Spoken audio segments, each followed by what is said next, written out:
नमस्कार, मैं हूं संतोष गंगवार। आप देख रहे हैं देश का सबसे पहला समझाने वाला बुलेटिन चुनाव की चाल को समझिए, और मैं हूं आपके साथ संतोष गंगवार। अगले आधे घंटे में हम आपको बिहार चुनाव से जुड़ी महत्वपूर्ण खबरें और उसके पीछे छिपी सियासी चाल को समझाएंगे। अगर सीधे शब्दों में कहें तो खबर के अंदर की खबर और उस खबर पर क्या होने वाला है असर, अगले आधे घंटे में आपको बताएंगे। लेकिन बुलेटिन की शुरुआत करेंगे 4 महत्वपूर्ण सबसे बड़ी खबरों के साथ। आइए आपको बताते हैं आज की 4 बड़ी खबरें।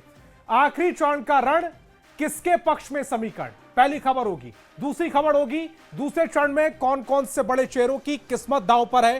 तेजस्वी की आरोपों पर निर्वाचन आयोग का क्या जवाब आया है, यह तीसरी खबर होगी। और चौथी बड़ी खबर होगी कि नीतीश के जेडीयू का जोश अचानक से क्यों हाई।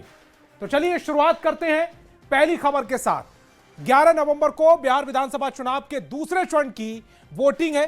मंगलवार सुबह 7 बजे से 20 जिलों की 122 सीटों पर वोटिंग शुरू हो जाएगी। वोटिंग से पहले सभी पक्षों की ओर से सरकार बनाने के दावे अपनी अपनी ओर से किए जा रहे हैं। समर्थकों का मनोबल भी बढ़ाया जा रहा है।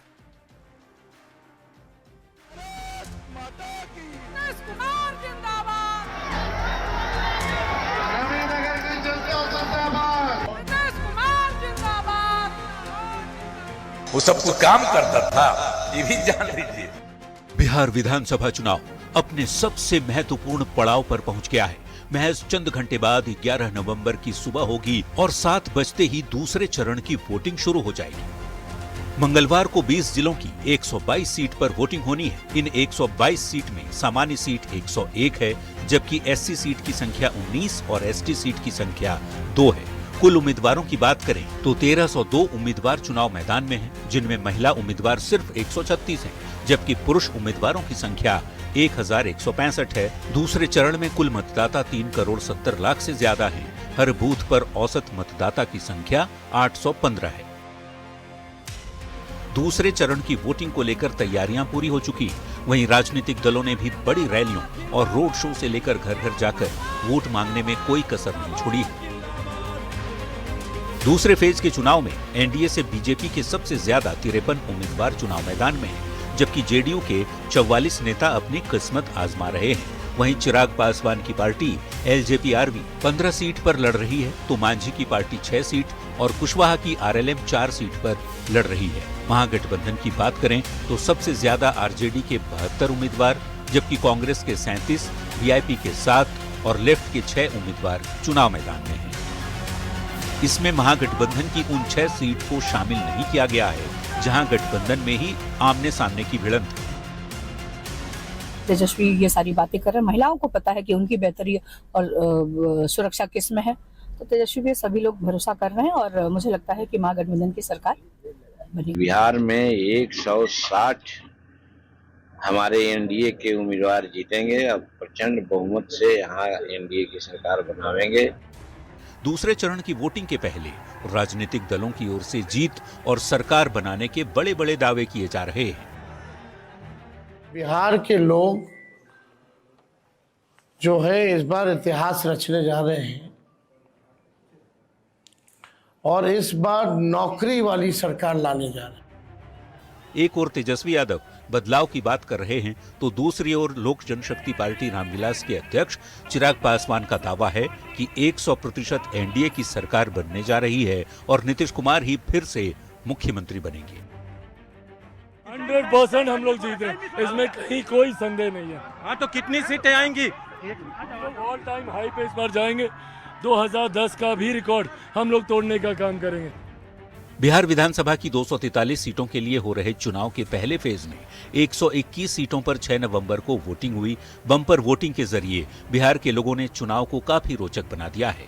अब सबकी नजर 11 नवंबर को होने वाली 122 सीटों की वोटिंग पर है। तैयारी पूरी हो चुकी है और वोटिंग के पहले बयानों के जरिए नेता अपने अपने समर्थकों में जोश भरने में लगे हैं। Bureau report, news 18। तो चलिए चुनाव की चाल को समझाते हैं। दूसरे फेज में किस पार्टी के कितने उम्मीदवार हैं, सबसे पहले आपको समझाते हैं। एनडीए की बात की जाए तो उसमें बीजेपी है, जेडीयू है, एलजेपी है, और इनके उम्मीदवार कितने इस समय आप अपनी स्क्रीन पर देख रहे हैं। बीजेपी 53, जेडीयू 44, एलजेपी रामविलास के 15, हम के हैं 6 और आरएलएम यानी कि उपेंद्र कुशवाहा की पार्टी है उसके 6 उम्मीदवार हैं। दूसरे फेज में किस पार्टी के कितने उम्मीदवार हैं, इसमें महागठबंधन का आंकड़ा क्या है, वो इस समय आपकी टेलीविजन स्क्रीन पर आ गया है। आरजेडी 72 पर, कांग्रेस 37 पर, वीआईपी 7 और लेफ्ट 6 सीटों पर चुनाव लड़ रहा है दूसरे चरण में। अब यह भी समझना जरूरी है कि मुद्दे कौन कौन से हावी हैं। तो सबसे पहले रोजगार, जिसकी बात एनडीए भी कर रहा है और जिसकी बात महागठबंधन भी कर रहा है। एनडीए की ओर से कहा जा रहा है 1 करोड़ रोजगार और महागठबंधन के अपने दावे हैं। नौकरी में सरकारी नौकरी, जब हम नौकरी कह रहे हैं तो वो सरकारी नौकरी की बात कर रहे हैं। उद्योग की बात दोनों तरफ से की जा रही है। एनडीए कह रहा है कि अगले 5 साल में उद्योग ही उद्योग होंगे और यही बात महागठबंधन कह रहा है कि उनकी सरकार बनेगी तो वो उद्योग लगाएंगे। पलायन की बात की जा रही है कि पलायन रोकेंगे, बीजेपी का अपना खाका है, अपना डेटा है और महागठबंधन भी कह रहा है कि वो इस रोड मैप पर काम करेंगे तो पलायन रोक सकते हैं। महिला की बात हो रही है और महिलाओं में खासकर जीविका दीदियों की बात हो रही है। फ्री बिजली का जो 125 और 200 यूनिट दोनों के अपने अपने दावे, 125 यूनिट एनडीए फ्री कर चुका है और 200 यूनिट सरकार बनने पर महागठबंधन फ्री करने का वादा कर रहा है। जंगल राज, जिसको लेकर प्रधानमंत्री नरेंद्र मोदी से लेकर अमित शाह और नीतीश कुमार, इधर चिराग पासवान, सभी जंगल राज की बात करते हैं। प्रचार के गीत, छठ पूजा जो अपमान किया जा रहा है, ये आरोप लगाया गया था राहुल गांधी की ओर से। भ्रष्टाचार, विकास, विनाश, घुसपैठ और 20 साल वर्सेस 20 महीने। 20 महीने तेजस्वी यादव मांग रहे हैं और 20 साल नीतीश कुमार के शासनकाल को हो गए। ये वो तमाम मुद्दे हैं जो कल वोटिंग के समय इनका कितना असर होगा, ये देखने वाली बात होगी। और अब बात करते हैं दूसरे चरण में बड़ी फाइट कौन कौन सी, बड़ी फाइट की बात करते हैं कि दूसरे चरण में कौन कौन सी बड़ी फाइट होने वाली है। रेणु देवी बीजेपी की उम्मीदवार हैं तो वसी अहमद कांग्रेस के उम्मीदवार हैं और दोनों बेतिया से चुनावी मैदान में। दोनों जो उम्मीदवार हैं रेणु देवी और वसी अहमद कांग्रेस के, रेणु देवी बीजेपी की, बेतिया से चुनावी मैदान में है।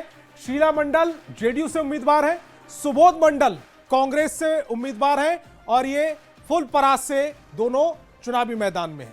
लेशी सिंह की बात करें तो जेडीयू से है वो और संतोष कुशवाहा वो उनके सामने चुनावी मैदान में है और ये मुकाबला भी दिलचस्प होगा, ये भी बड़ा मुकाबला है। खैर, अब आगे बढ़ेंगे। नेता प्रतिपक्ष तेजस्वी यादव ने निर्वाचन आयोग पर आरोप लगाया है।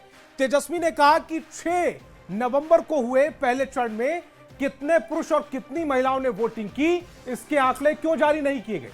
मतदान से पहले तेजस्वी यादव की ओर से निर्वाचन आयोग पर लगाए गए आरोपों का जवाब देते हुए निर्वाचन आयोग ने बताया कि महिला पुरुष के वोटिंग का नंबर फाइनल वोटिंग के बाद जारी होता है। वहीं एनडीए नेताओं का कहना है कि तेजस्वी ने चुनाव से पहले ही हार मान ली है, इस तरह के बहाने बना रहे हैं।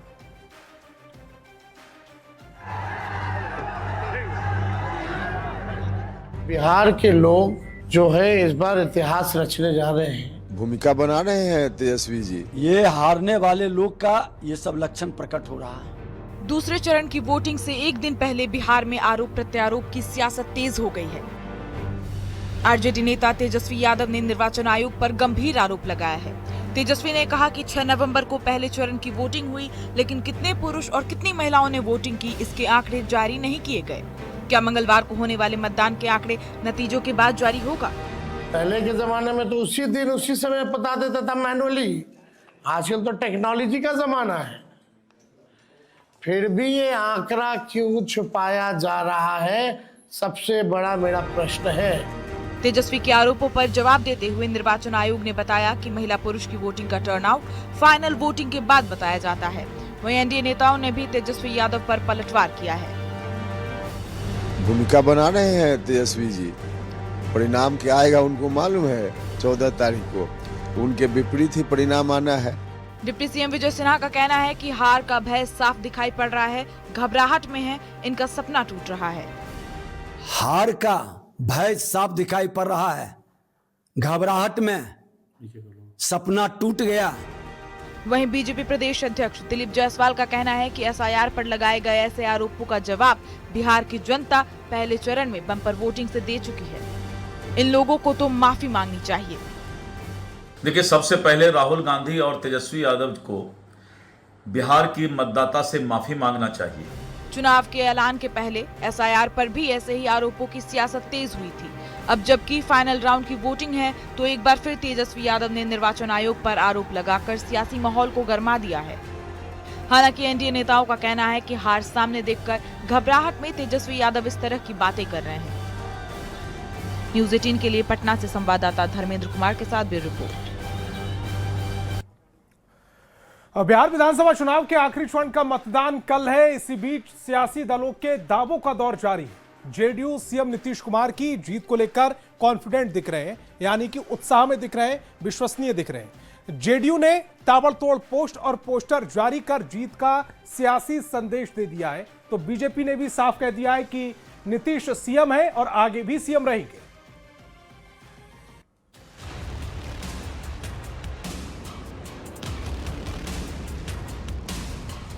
बिहार चुनाव के आखिरी चरण के बीच तमाम सियासी दलों की ओर से दावों का दौर जारी है, लेकिन इस रेस में सबसे आगे सत्ताधारी जेडीयू है। जेडीयू ने सोशल मीडिया पर ताबड़तोड़ पोस्ट और पोस्टर जारी कर दावा किया है कि एक बार फिर से नीतीश सरकार बनने जा रही है। पहले पोस्ट में देखिए लिखा क्या है, सिर्फ 4 दिन का इंतजार। जबकि दूसरे पोस्ट में लिखा है आ रही है नीतीश सरकार। वहीं एक पोस्टर पटना की सड़कों पर भी लगाया गया है, जिसमें लिखा है 25 से 30 फिर से नीतीश। जनता दल यूनाइटेड की तरफ से देखिए ये बड़ा सा होर्डिंग पूरे पटना के कोतवाली के पास लगाया गया है और इसमें दिखाया गया है कि 2025 से 30 फिर से नीतीश। जी हाँ, और इस पोस्टर के जरिए आप देख पाएंगे कि बिहार का नक्शा है और पूरे बिहार में नीतीश कुमार का चेहरा के साथ यहाँ पे बताया गया है कि 25 से 30 फिर से जो है वो नीतीश। जहां जेडीयू का दावा है कि चुनाव में एनडीए की जीत तय है और नीतीश कुमार एक बार फिर मुख्यमंत्री बनेंगे, वहीं बीजेपी की तरफ से सम्राट चौधरी का बड़ा बयान आया है। सीएम फेस को लेकर सम्राट चौधरी ने कहा नीतीश कुमार सीएम हैं और आगे भी रहेंगे और इसमें कोई कंफ्यूजन नहीं है। मैं एक भारतीय जनता पार्टी का राजनीतिक कार्यकर्ता हूं और यहाँ कोई वैकेंसी नहीं है। नीतीश आज भी है और कल भी रहेंगे। बिहार चुनाव के फाइनल राउंड से पहले हर कोई अपनी अपनी जीत और सरकार बनाने का दावा कर रहा है, लेकिन जेडीयू फिर से नीतीश कुमार के सीएम बनने को लेकर कॉन्फिडेंट नजर आ रही है। जेडीयू ने पोस्टर जारी कर बड़ा सियासी संदेश दिया है। वहीं बीजेपी ने भी सीएम फेस को लेकर सारे कंफ्यूजन को दूर कर दिया है। फाइनल राउंड से पहले एनडीए जीत को लेकर आत्मविश्वास से भरा है। एनडीए का जोश काफी हाई है। न्यूज़ 18 के लिए पटना से रवि एस नारायण की रिपोर्ट। और वक्त है एक छोटे से ब्रेक का।